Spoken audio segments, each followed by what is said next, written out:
Good morning, everybody. Jody Brozick here with WinterWarriorsLive.com.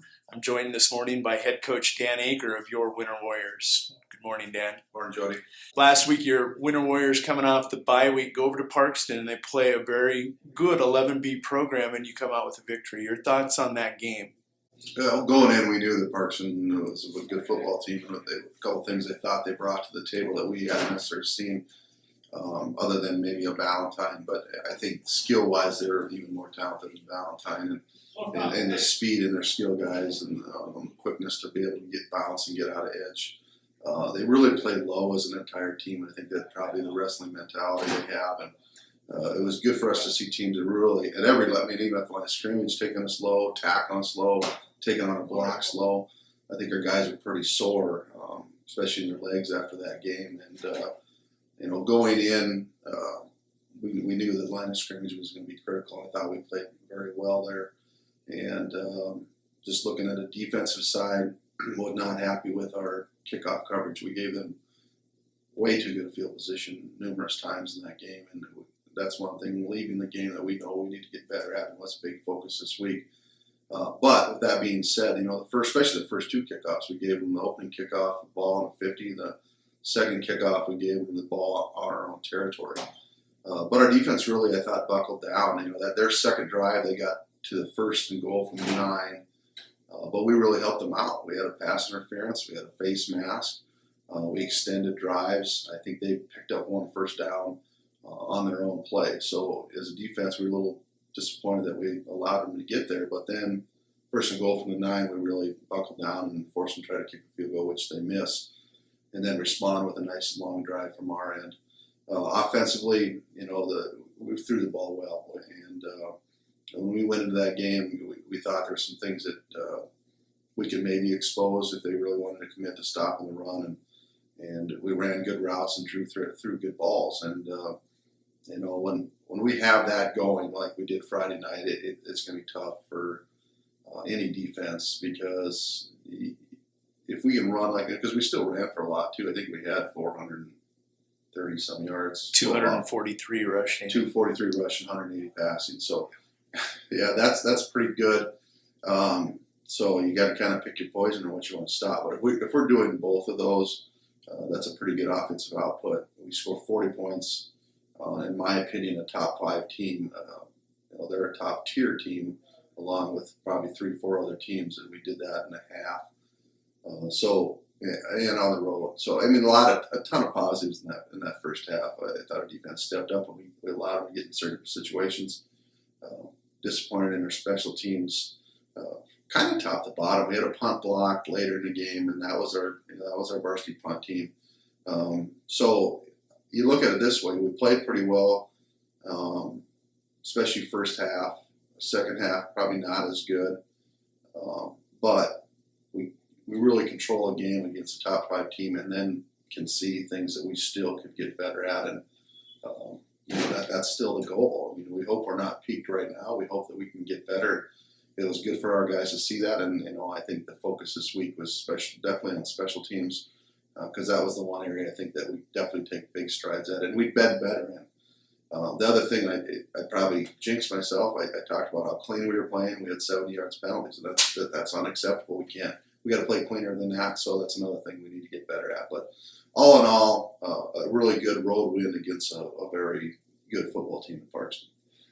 So you're the top-ranked team in 11B, and you're still finding things to improve on. A lot of polls out there that says Winter's the unanimous number 1. You as head coach, at this point in the season, all you're looking at probably is a number called power points. How do you see the 11B shaping up? Well, we control our own destiny as far as being the number 1 seed. If we take care of business the next 2 weeks, we'll be the number 1 overall seed.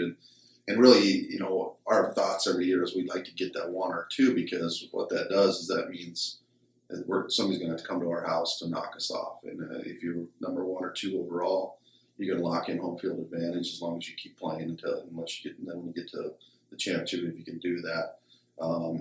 Our region's tough.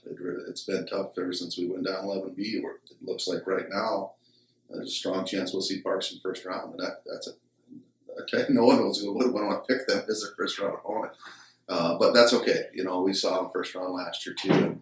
And the way it's really kind of penciled out, if we keep advancing, if it started today, this is crazy. We would see, if you go by just seeding and if the favorites or the higher power points would advance, we would see Parkston, Tri-Valley, Bridgewater, Grove.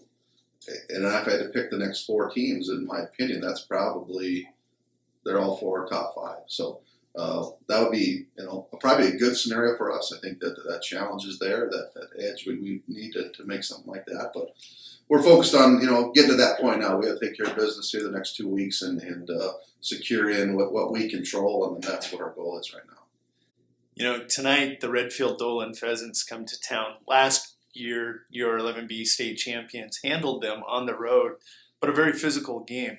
What is this version of the Redfield Doland Pheasants going to bring to the table tonight? Well, they have a different coaching staff, a new head coach this year, so they've changed things up. They run an offense similar to we do. They're double wing, but probably try the fullback a little bit more. They have some option looks, and then a lot of jet sweep, and then some play or some fullback plays with that. And I would consider them a run first team. And so once again, that's going to be key for our defense, is to stop that run game, control that line of scrimmage, and force them into situations.